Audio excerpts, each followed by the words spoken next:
All right, Shalom. First and foremost, we'd like to give all honor and glory and praise unto Yahweh, Bahashem, Yahweh Shai, Bahashem Rachakodash. Double honors to our apostles and elders of Great Millstone, to all the Akim out there teaching and preaching this truth with 144% sincerity, to the men, women, and children listening, learning, and to the Bayasha Debadat, the House of David. This is Men of Valor Las Vegas Camp. I am Ayash Tad. I am Darash. I'm Karatazar. All right, and we're coming to you through the will and power of Yahweh Bahashem Yahweh Shai. All right, with the last installment of this Art of War series. Okay, so through the will and power of Yahweh Bahashem Yahweh Shai, Lord willing it be edifying unto the body. And without further ado, we're going to go ahead and get into these scripts in this lesson. Alright, this is going to... Alright, this is Art of War series, chapter 11, and it is entitled The 9 Situations. Start off and it says, Sun Tzu said, "The art of war recognizes 9 varieties of ground. Dispersive ground, 1. 2. Facsimile ground. 3. Contentious ground. 4. Open ground. 5. Ground of intersecting highways. 6 is serious ground. 7 is difficult ground. 8 is hemmed in ground. And 9 desperate ground." When a chieftain is fighting in his own territory, it is dispersive ground.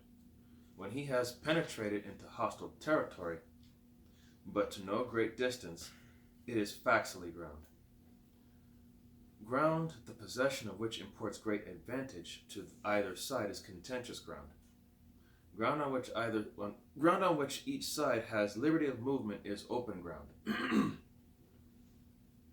Ground which forms the key to 3 contiguous states, so that he which occupies it first has most of the empire at his command, it is ground of intersecting highways. When an army has penetrated into the heart of a hostile country, leaving a number of fortified cities in its rear, it is serious ground. Mountain forest, rugged steeps, marshes and fens, all country that is hard to traverse, that is difficult ground. Ground which is reached through narrow gorges, and from which we can only retire by tortuous paths, so that a small number of the enemy would suffice to crush a large body of our men, that is hemmed in ground. Ground on which we can only be saved from destruction by fighting without delay is desperate ground. On dispersive ground, therefore fight not. On facsimile ground, halt not. On contentious ground, attack not. On open ground, do not try to block the enemy's way. On the ground of intersecting highways, join hands with your allies. On serious ground, gather in plunder. In difficult ground, keep steadily on the march. On hemmed in ground, resort to stratagem. On desperate ground, fight. Ephesians 5 and 15. Alright. It's going to be the book of Ephesians, chapter 5 and verse 15, and it reads, "See then that ye walk circumspect, not as fools, but as wise." And then, all that I just read there, that's talking about all these different grounds. That's talking about how you look at different situations and how do you move accordingly. That's, also goes into using wisdom. Because, we're in that time where we're going to have to make certain moves, and we're going to have, apply that with wisdom, because we're in that time, but it's only going to get worse from here on out. So you have to read it again. This is the book of Ephesians, chapter 5, verse 15. "See then that ye walk circumspectly, not as fools, but as wise." So as wise men, we have to read a situation and act accordingly, like, to how are we going to deal with this, and how we're going to deal with this person or this situation. You gotta make a move sooner or later. You can't just put it off. You gotta use your discernment, There you go. to make wise choices. All right. Now it says, those who were called skillful leaders of old knew how to drive a wedge between the enemy's front and rear to prevent cooperation between his large and small divisions, to hinder the good troops from rescuing the bad, the officers from rallying their men. When the enemy's men were united, they managed to keep them in disorder. Mark 3 and 25. No, this is Mark 3 and 25. It says, "And if a house be divided against itself, that house cannot stand." So, if you drive a wedge between your enemy's army during the front and the rear, you're basically separating them, making them easier to pick off, or if you can turn them against one another. God. And as deacons trying to do with the apostle Tahar and Apostle Gabar, all right, trying to draw a wedge for speech, but they know that Yahweh B'Shem Yahushua is dealing with the elders, all right, and being that they're dealing with the elders, they're trying to drive that wedge so there can be division, all right. But Yahweh B'Shem Yahushua willing, all right, that's not happening. All right, because they speak the same thing. Salaki, I seen that lesson today, so that just jumped in my spirit. I was listening today at work. That goes back into Ephesians 5:15. Walk circumspect, not as fools, but as wise. Got to keep a lookout. All right. When it was to their advantage, they made a forward move. When otherwise, they stopped still. If asked how to cope with the great host of the enemy in orderly array and on the point of marching to the attack, I should say, begin by seizing something which your opponent holds dear, then he will be amenable to you. Rapidity is the essence of war. Take advantage of the enemy's unreadiness, make your way by unexpected routes, and attack unguarded spots. The following are the principles to be observed by an invading force. The further you penetrate into a country, the greater will be the solidarity of your troops. Thus the defenders will not prevail against you. Make forays in fertile country in order to supply your army with food. Carefully study the well-being of your men and do not overtax them. Concentrate your energy and hoard your strength. Keep your army continually on the move and devise unfathomable plans. Throw your soldiers into positions whence there is no escape, and they will prefer death to flight. If they will face death, there is nothing they may not achieve. Officers and men alike will put forth their uttermost strength. Soldiers, when in desperate straits, lose the sense of fear. If there is no place of refuge, they will stand firm. If they are in hostile country, they will show a stubborn front. If there is no help for it, they will fight hard. 2 Timothy 2 and 3. This is the book of 2 Timothy, chapter 2 and verse 3, and it reads, "Thou therefore endure hardness as a good soldier of Yahushua Mashiach." So when you're put into certain situations, and especially if it's a situation of no escape, being put in those certain situations, that's the Lord testing you to see to test your fortitude, to see what you're capable of. If you can endure this, it's basically a test to see how you will react and what you're going to do. In everything that we do, we keep our faith that Yahweh B'Shem Yahushai will direct our footsteps to maneuver out of those certain situations. Thus, without waiting to be marshaled, the soldiers will be constantly on the qui vive. Can someone look up what qui vive is? It's spelled Q-U-I-V-I-V-E.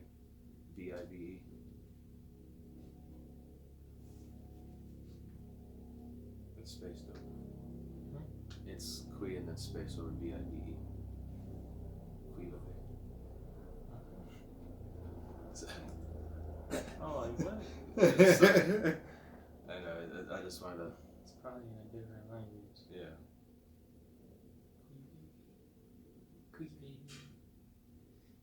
The phrase, so the phrase would be like on the qui vive. Qui vive. Mm. On the key vibe. Key vibe. Qui vive. So it's on alert or lookout. There you go. You know. Keep your head on the swivel. Alright, so constant on the key vibe. Without waiting to be asked, they will do your will without restrictions. They will be faithful without giving orders. They can be trusted. It's done, and that's the elect, right? But we take orders from Yahweh Bashem Yahushai. Apparatus always be those men, But that's being a watchman, Yahweh Bashem Yahushai sent watchmen, all right, and then had circumstances for those watchmen. And it says, prohibit the taking of omens and do away with superstitious doubts. And then until death itself comes, no calamity need be feared. If our soldiers are not overburdened with money, it is not because they have a distaste for riches. If their lives are not unduly long, it is not because they are disinclined to longevity. On the day they are ordered out to battle, your soldiers may weep, those sitting and bedewing their garments, and those lying down letting their tears run down their cheeks. But let them once be brought to bay, which means to be, forced into a situation where there's no escape, and they will display a courage of a Chu or a Quay. Revelation 2 and 10. That's Revelations 2 and 10.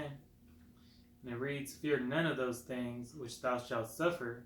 Behold, the devil shall cast some of you into prison, that ye may be tried, and ye shall have tribulation 10 days. Be thou faithful unto death, and I will give thee a crown of life. So there you go.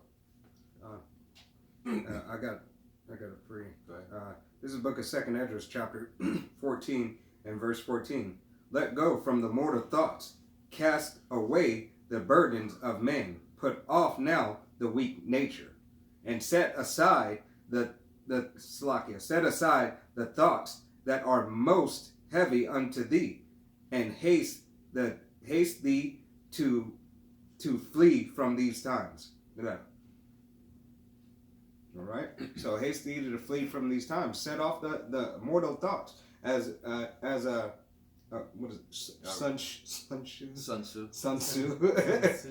Tzu is saying. Even though it's carnal, look at it from a spiritual aspect. He said, don't give the soldiers too much money. All right. That's our daily bread. All right. And it says here, the skillful tactician may be likened to the Shuaijan.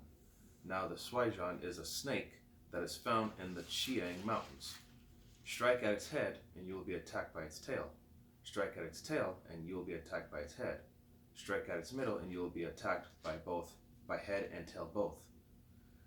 Ask if an army can be made to imitate the Shuaijan.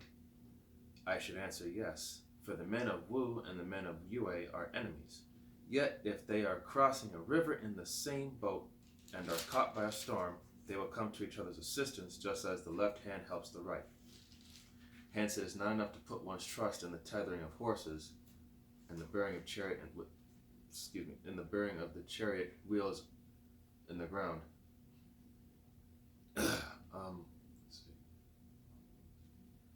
The principle on which to manage an army is to set up one standard of courage, which all must reach. How to make the best of both strong and weak, that is a question involving the proper use of ground. Thus, the skillful general conducts his army just as though he were leading a single man, willy-nilly by the hand. It is the business of a general to be quiet and thus ensure secrecy, upright and just, and thus maintain order. He must be able to mystify his officers and men by false reports and appearances, and thus keep them in total ignorance. By altering his arrangements and changing his plans, he keeps the enemy without definite knowledge. By shifting his camp and taking circuitous routes, he prevents the enemy from anticipating his purpose. At the critical moment, the leader of an army acts like one who has climbed up a height and then kicks away the ladder behind him.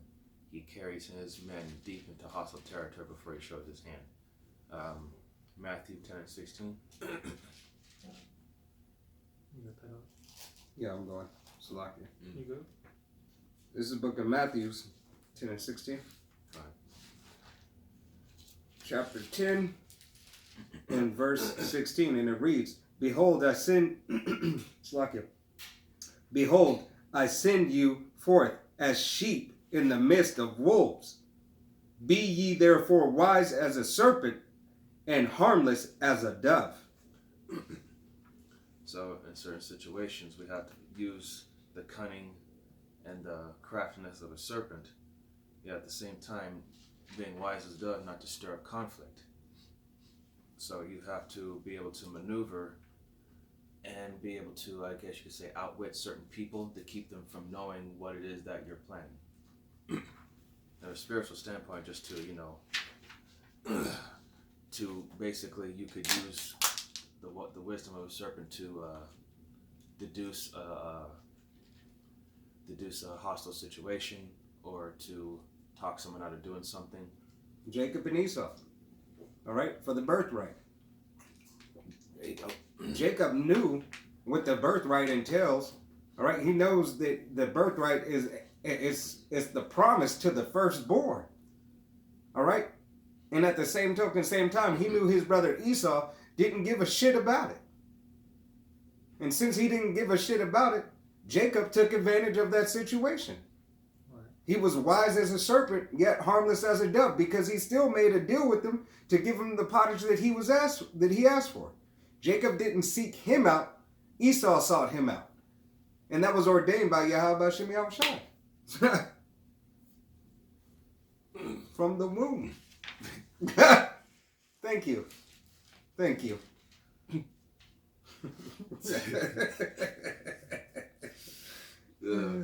To muster his host and bring it into danger, this may be termed the business of a general. The different measures suited to the 9 varieties of ground, the expediency of aggressive or defensive tactics, and the fundamental laws of human nature, these are things that must most certainly be studied. When invading hostile territory, the general principle is that penetrating deeply brings cohesion. Penetrating but a short way means dispersion. When you leave your own country behind to take your army across neighborhood territory, you find yourself on critical ground when there are means of communication on all 4 sides. The ground is one of intersecting highways. Proverbs 16. Yeah. This is Proverbs 16 and verse 7. It says, when a man's way please the Lord, he maketh even his enemies to be at peace with him. Yeah. There you go. Right, let's break it down. So when you excuse me, when you listen and follow Yahweh Shem Yahshai's orders, that pleases him, because that shows that you are obedient. And obedience is love, and therefore you are rewarded. And as long as you follow and do as Yahweh Shem Yahshai tells you, he'll even make your enemies be at peace with you wherever you go. You have your enemies serve you. Right. The other nations knew the reason, how we got to the state that we're in now. They knew that Yahweh Shem Yahushai was the power that was backing us up, that was backing the Israelites up. Mm-hmm. So if they could just figure a way, how to cut them off from their power, cast the cords away from them. Psalms 2. They could figure out how to do that, which led to the conspiracies. They conspired together and were confederate. Psalms 83. They figured out how to do it. God. So that's why they continue to push that agenda, to keep the Israelites down and out of the knowledge, of being a part, truly Yahweh Shem Yahshai's people. God. Hey, they did that, through the multiple sins, having us go off, worshiping their gods. Right. And everything that they put in front of us. You need a Kleenex? No, I'm good. All right, so it says, when you penetrate deeply into a country, it is serious ground. When you penetrate but a little way, it is facsimile ground. When you have the enemy's strongholds on your rear and narrow passes in front, it is hemmed in ground. When there is no place of refuge at all, it is desperate ground. Therefore, on a dispersive ground, I would inspire my men with unity of purpose. On facile ground, I would see that there is close connection between. I would see that there is close connection between all parts of my army. On contentious ground, I would hurry at my rear. On open ground, I would keep a vigilant eye on my defenses. On ground of intersecting highways, I would consolidate my alliances. On serious ground, I would try to ensure a continuous stream of supplies. On difficult ground, I would keep pushing along the road. On hemmed-in ground, I would block any way of retreat.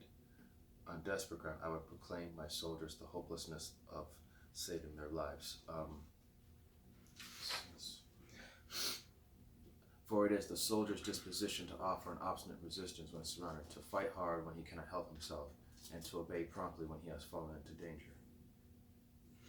And we cannot enter into alliance with neighboring princes until we are acquainted with their designs. We are not fit to lead an army on the march unless we are familiar with the face of the country, its mountains and forests, its pitfalls and precipices, its marshes and swamps. We shall be unable to turn natural advantage to account unless we make use of local guides. To be ignored of any one of the following of four or five principles does not fit a warlike prince. Isaiah 31:1. So that was just.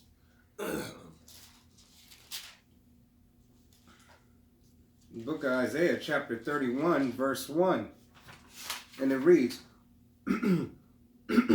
Slakia, woe to them that go down to Egypt for help, and stay on horses, and trust in chariots, because they are many. Slakia, because they are many. My eyes are messing with me right now. Let me drop down.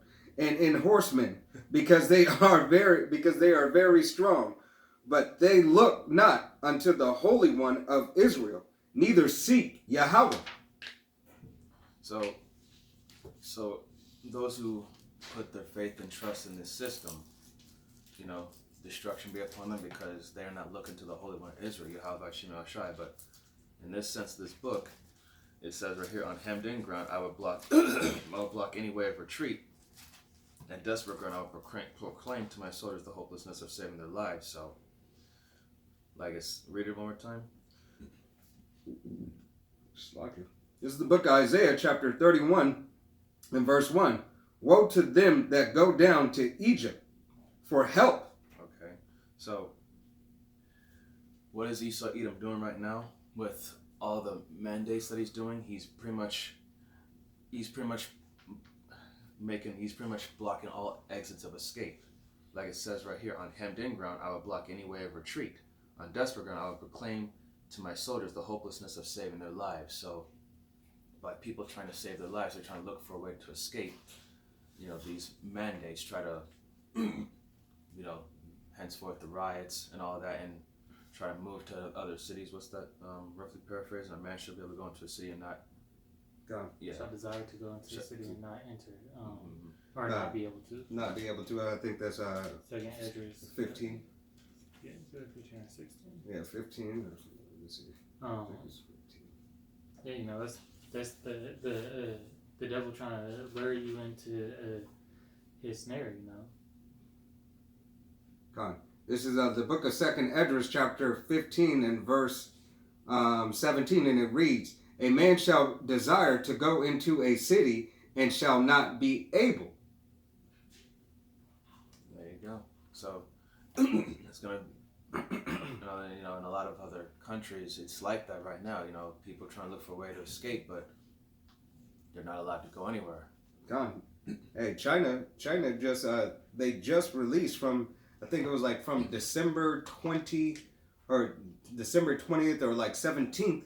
They just released one of their cities that have 13 million people, all right, being able to get out of the house for the first time.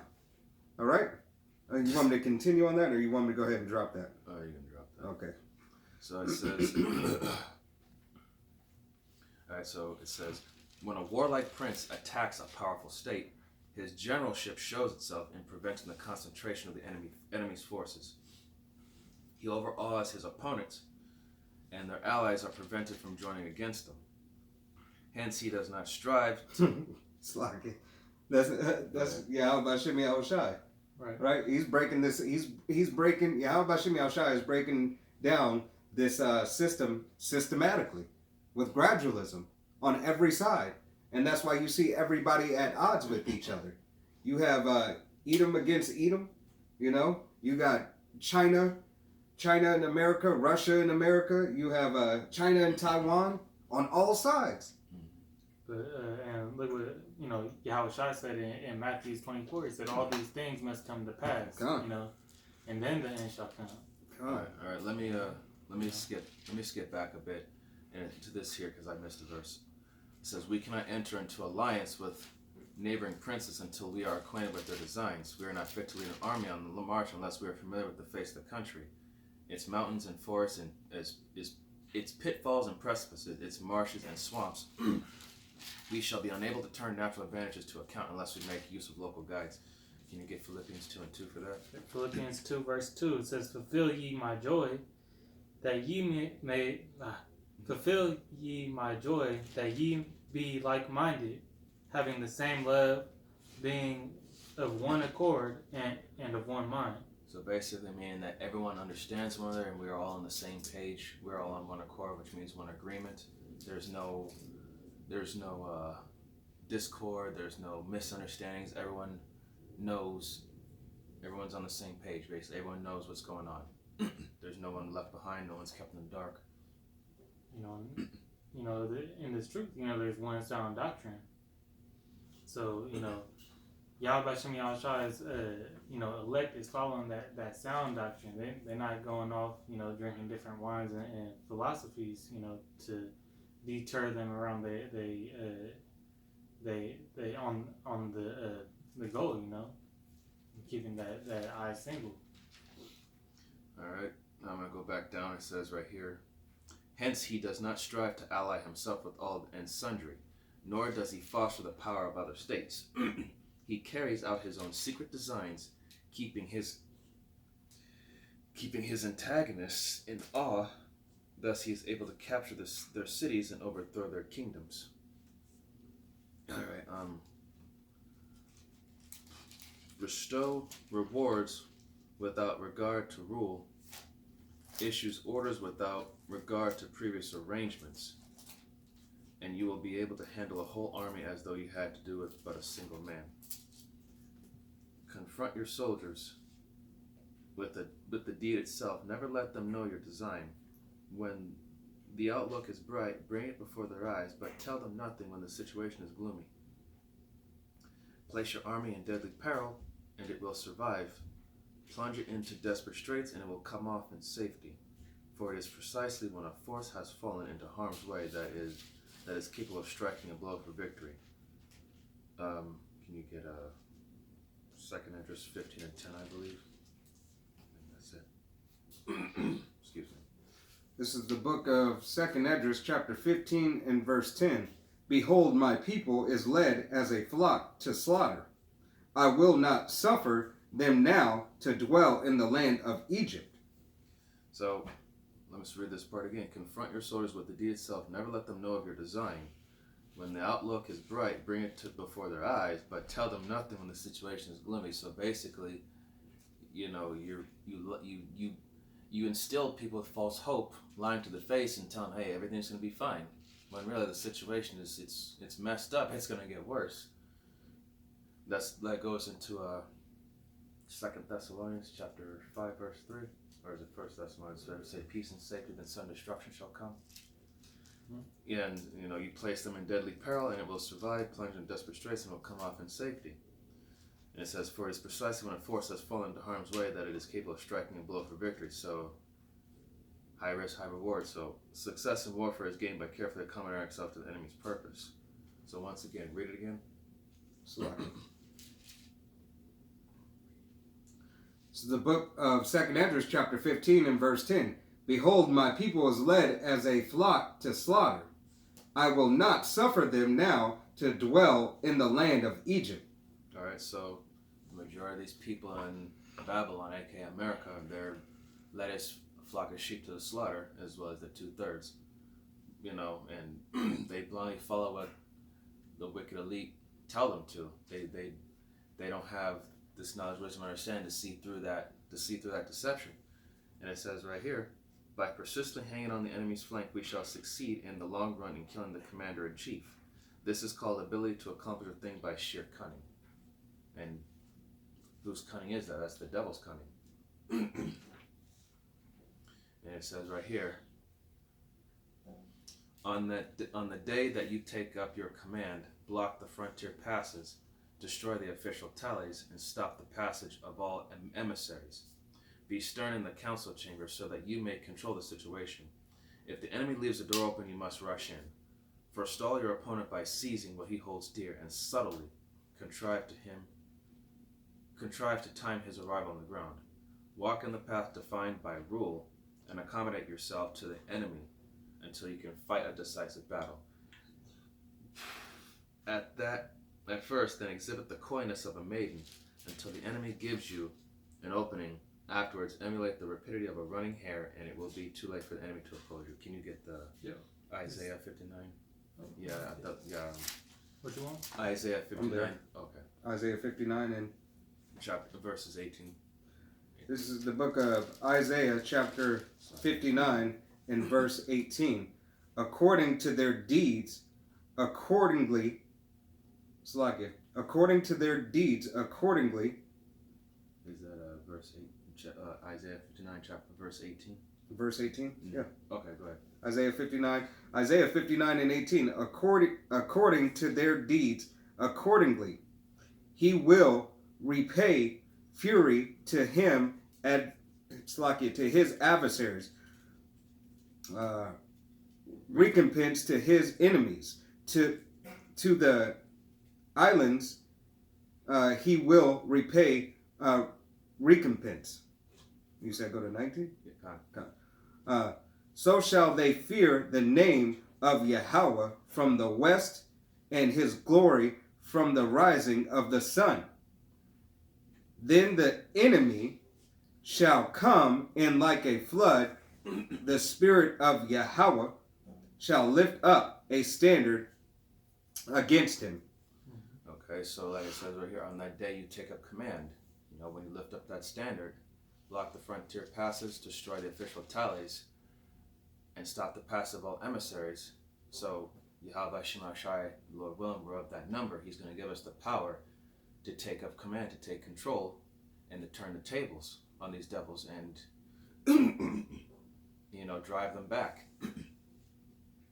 And like I say, he's going to have these devils pay that recompense for all that they have done. And that's going to be through the elect when they get that spiritual power. But got any other precepts you want to add? I'm just going to go back in. I'm going to go to Isaiah, this book of Isaiah, chapter 55 and verse 11. So shall my word be that goeth forth out of my mouth. It shall not return unto me void, but it shall accomplish that which I please, and it shall prosper in the things whereto I sent it. All right, so Yahweh Shem Yahushai is going to make sure, all right, that Isaiah 59 and 18, all right, he's going to make sure that